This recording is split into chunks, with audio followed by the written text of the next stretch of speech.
안녕하세요. 교회는 종교가 아닙니다. 꼭 기억하세요. 오늘은 하나님의 나라가 무엇인지 아세요? 이런 주제로 말씀을 드리도록 하겠습니다. 지금의 교회당 교회 이대로는 안 된다 해서 교회 개혁을 말하는 것이고, 개혁의 대안으로 예수께서 주장하신 하나님의 나라로서의 형태 전환을 해야 한다 해서 하나님의 나라를 말하고 있습니다. 성경을 따른 교회가 아니기 때문에 왜 이 형태를 바꿔야 하느냐 하면, 지금의 교회당 교회는 성경을 따른 교회가 아니기 때문에 말씀을 드리는 것입니다. 또 더 심각한 것은 교회가 종교가 되었기 때문입니다. 하나님의 교회는 종교가 아니에요.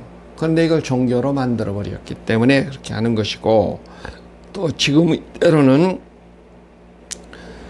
몸으로서 하나가 되어야 하는데 이게 깨져버린 거예요. 지금 그리스도의 몸으로서 하나라고 한 것이 다 그것이 깨져버렸다, 지금 그 말입니다. 지금 교회당 교회의 시스템은 예수 십자가 사건을 부인하고 구약 교회로 회귀해버린 거예요. 되돌아가 버렸다, 그 말입니다. 그래서 여러분은 지금 현재 구약 종교 율법을 따라서 신앙생활을 하고 있는데, 그것은 이름만 바꿔서 그렇게 만들어 왔기 때문에 이렇게 하다가 보니까 원래 교회라고 하는 본질이 상실이 되어 버렸어요. 본질을 잃어버렸어요. 그래서 지금 이대로는 안 된다고 하는 것입니다. 개혁의 대안으로 나라 형태로의 전환을 말하는 것인데, 지금까지 주제에 대한 성경의 주장들에 대해서는 언급을 소홀히 해온 것 같아서 오늘 이 시간에는 사복음서를 그 성격, 사복음서에 대한 말씀을 드리도록 그렇게 하겠습니다. 첫째는 마태복음입니다. 마태복음서는 나라란 말을 영어 성경에서는 Kingdom of Heaven 이렇게 말을 했고, 헬란 말로는 바실레이아 우라논, 하늘의 왕국 이런 뜻이죠. 그렇게 말을 해왔어요. 우리말로는 여러분 그대로 천국으로 번역을 한 것입니다. 천국이라고 쓴 것은 마태복음이 유일하게 천국이라고 했어요. 하나님의 나라를. 근데 이 개념이 틀린 거예요. 천국이라는 말과 하나님의 나라라는 말은 굉장한 그 거리가 있는 것입니다. 근데 왜 마태복음은 이 천국이라는 말을 썼을까? 마태복음은 원래가 유대인의 복음이라 그렇게 말합니다. 마태복음 1장 1절에 보면 아브라함의 자손, 아브라함과 다윗의 자손 예수 그리스도의 계보라 1절에 그렇게 시작이 되죠. 그러니까 2절부터는 16절까지 유대인 아브라함의 자손들의 쭉 유대인들의 계보를 말씀해 놨어요. 그래서 이것을 유대인의 복음이라 그렇게 말합니다. 한마디로 말해서 유대인들을 독자로 해서 써진 것이 마태복음입니다.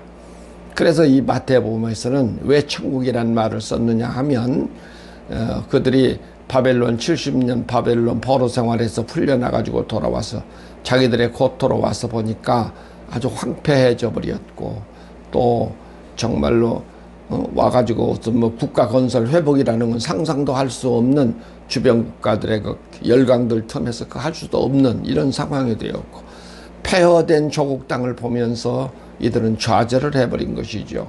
하나님의 백성이라고 하는 그런 긍지감도 다 소멸이 되어지고, 거기서 굉장히 그 좌절에 빠져 있을 때 이런 모습에서 느헤미야와 에스라가 유대 종교라고 하는 것을 만들었습니다.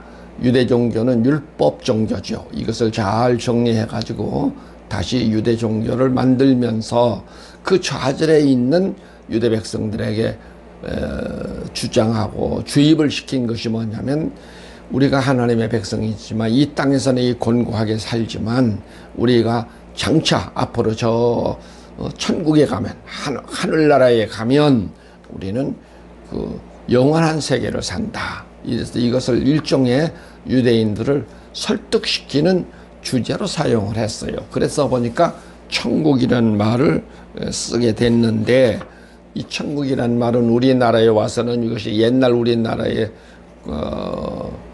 조상들의 사상이 천당 사상이 있었어요. 천당 사상과 천국이 이것이 개념이 같은 걸로 봐서 이걸 받아들인 것입니다.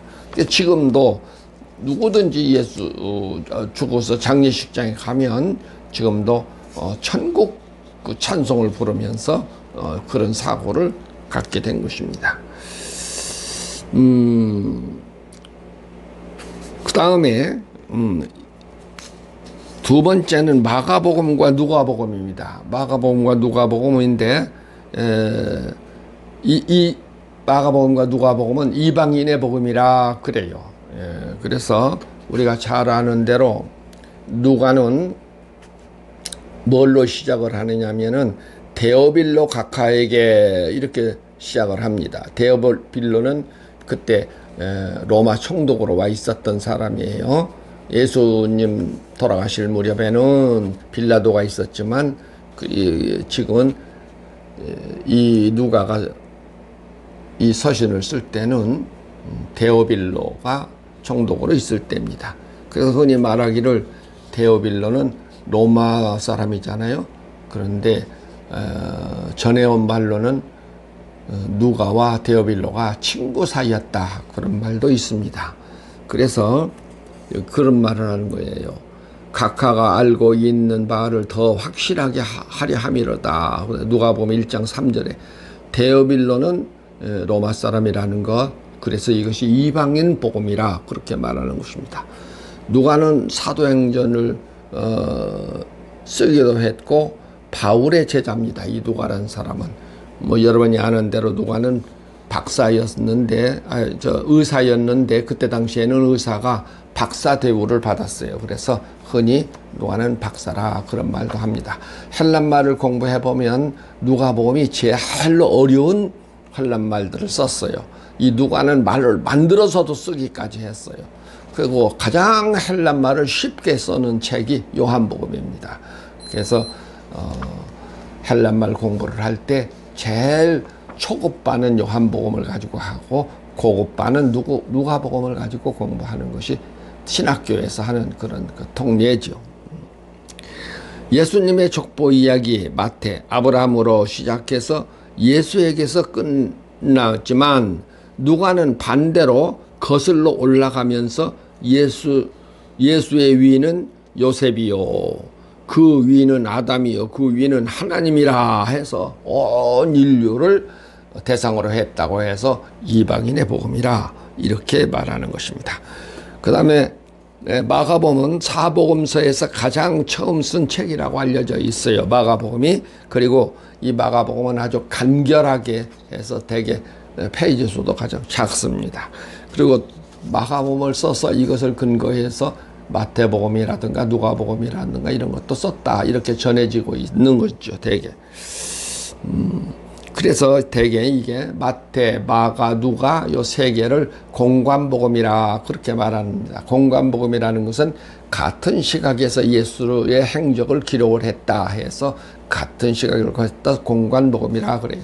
근데 요한복음은 달라요. 요한복음은 사도 요한의 기록으로 알려져 있는데 요한복음의 내용은 다른 공관복음서에서 말하지 아니한 그런 일종의 하나의 철학이 담겨져 있고 또 예수의 내면 세계를 깊이 다루고 있는 성경이 요한복음이라고 할 수 있습니다. 다른 공관복음에 없는 말들을 많이 얘기했어요. 소가성 여인과의 대화 이야기. 거기서도 보면 하나님은 영이시니 신령과 진정으로 예배할지라. 이런 그런 자를 하나님은 찾으신다. 이런 말도 했고, 나는 하늘에서 내려온 생명의 떡이다. 내 살을 먹고 내 피를 마시는 자는 내 안에 거하고 나도 그 안에 거하나니. 이런 말도 하고 있어요. 이게 지금 요한복음에서 다 한 말들입니다. 또 요한복음에서는 14장 1절에서는 그런 말을 하죠. 너희는 마음에 근심하지 말라. 하나님을 믿으니 또 나를 믿으라.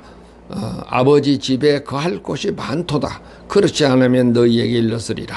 내가 너희를 위하여 거처를 예비하러 가노니 가서 너희를 위하여 거처를 예비하면 내가 다시 와서 너희를 내게로 영접하여 나 있는 곳에 너희도 있게 하리라. 가서 지금 예수가 너희 처소를 위해서 내가 지금 간데 처소가 예비되면 다시 너희를 데리러 온다. 이런 약속도 이 요한복음에서 하고 있어요. 성전을 헐어라. 내가 3일 만에 일으키리라. 이런 것도 요한복음에서 나오는 말이고, 또 부활하신 후에 디베리아 바다에 가서 요한의 아들 시몬아, 네가 이 사람들보다 나를 더 사랑하느냐? 예, 사랑합니다. 사랑한 건 주께서 하십니다. 그러니까 그럼 내 어린 양을 먹이라 해서 거기서 3번이나 내 양을 치라, 내 양을 먹이라. 이런 말도 요한복음에만 있는 참 유일한 말씀입니다. 또 학자들은 그런 말을 합니다. 사랑장이라고 한다면 고린도전서 13장, 바울이 쓴 13장을 사랑장이라 하는데, 이 사도 요한이 쓴 1, 2, 3서는 사도 바울이 쓴 고린도전서 13장보다 훨씬 깊이 있는 예수의 사랑, 하나님의 사랑을 증거하고 있다고 이렇게 말합니다. 그래서 훨씬 더 깊은 내용을 말하고 있어요. 그리고 요한복음 말고도 아까 1, 2, 3서도 있고, 또 요한계시록도 사도 요한이 그것을 썼는데, 계시록은 신구약 성경에 여기 와서 다 성취가 되고 완성이 되는 그런 말씀입니다. 계시록이 그런 내용을 다 포함해서 이것을 기록해 놓은 것이 요한계시록이에요. 이런 점에서 사도 요한의 복음서는 다른 일반 공관 복음서보다는 다른 점이 큰 하나님의 계획을 보여주신, 요한계시록 같은 건 그런 거거든요. 큰 하나님의 세계를, 완성된 세계를 보여주신 것이 요한복음입니다. 요한계시록입니다. 요한계시록이 없으면 어쩌면 복음서만 있다면 미완성 이론일 수 있어요. 그런데 계시록에 와서 이것을 다 완성을 시켜준 내용을 보여주고 있는 것입니다. 그리고 그 다음 마지막으로는 하나님 나라는 1차 땅에서 이루어지는 것입니다. 여러분 주기도문에서 그랬죠. 하늘에서 이루어진 것처럼 땅에서 이루어지이다. 그래서 땅에서 시작되는 거예요. 하나님의 나라는 땅에서 시작되는데, 이것이 아까 주기도문뿐만 아니라 요한계시록 20장 4절로 6절까지 보면 하나님의 종들이, 목배임을 받은 자들이 여기서 땅에서 하나님의 왕국을 건설을 합니다. 그리고 그리스도와 더불어 1000년 동안 왕노를 한다, 이런 말 하잖아요. 여기 1000년이라고 하는 것은 하나님의 수예요. 그래서 우리가 그것을 정확하게 알 수 없어요. 베드로후서에 그런 말 했죠. 하나님은 1000년이 하루 같고 하루가 1000년 같다. 그래서 여기 기록은 1000년으로 되어 있지만 그 기간은 하나님의 주권에서 정해진 것이라, 그런 말이죠. 하나님의 나라의 2차는 완성이죠. 이것은 아까 20장 계시록 20장 4절로 6절까지는 땅에서 시작하는 하나님의 나라고, 여기서 이 백성들을 다 찾거든요. 이 땅에서요. 왕국 백성을. 그리고 인침을 여기서 다 주고, 그래서 여기서 그 백성들을 찾아서 새 하늘과 새 땅에 가서 나라가 완성이 되는 거예요. 그것은 계시록 21장에서 시작이 되는 것이고, 그래서 이게 땅에서 시작된 하나님의 나라는, 그 나라가 완성은 계시록 21장 새 하늘과 새 땅에 가서 완성이 되는 것입니다. 이것을 혼동을 하면 안 돼요. 하나님의 나라에 대해서. 이게 첫 번의 나라가 이 땅에서 시작이 되어야 되는 것이다. 지금 그 말입니다. 그 다음 계시록 21장에서 새하늘과 새 땅 이야기를 하면서 무슨 말을 하냐면 거기에는 처음 하늘과 처음 땅이 없어졌고 바다도 다시 있지 않더라 이렇게 기록하고 있어요. 어떤 종파에서는 이 지구촌에서 새롭게 이 지구를 변화시켜서 이것을 새하늘과 새 땅이다 이렇게 가르치는 종파도 있더라고요. 근데 그것은 성경을 잘못 본 거죠. 계시록에서는 분명히 처음 것은 다 없어졌다 그랬어요. 그래서 이 지구는 어쩌면 이미 다 오염되어서 폐기 처분이 됩니다.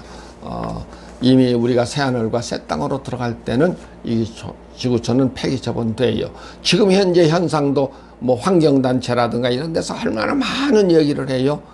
전 세계가 쓰레기 대란으로 이게 언제까지 갈 것 같아요. 이런 거. 생태계의 변화, 또 바다 수면의 변화, 뭐 지구 엘니뇨 현상으로 인해서 북빙하들이 녹아내리기도 하고, 또 뭐 많은 폭풍, 폭우, 한파, 뭐 이런 것들이 이변이 온 거잖아요. 이런 것들이 바로 종말을 나를 점점 보여주고 있는 그런 증거라고 할 수 있는 것이죠.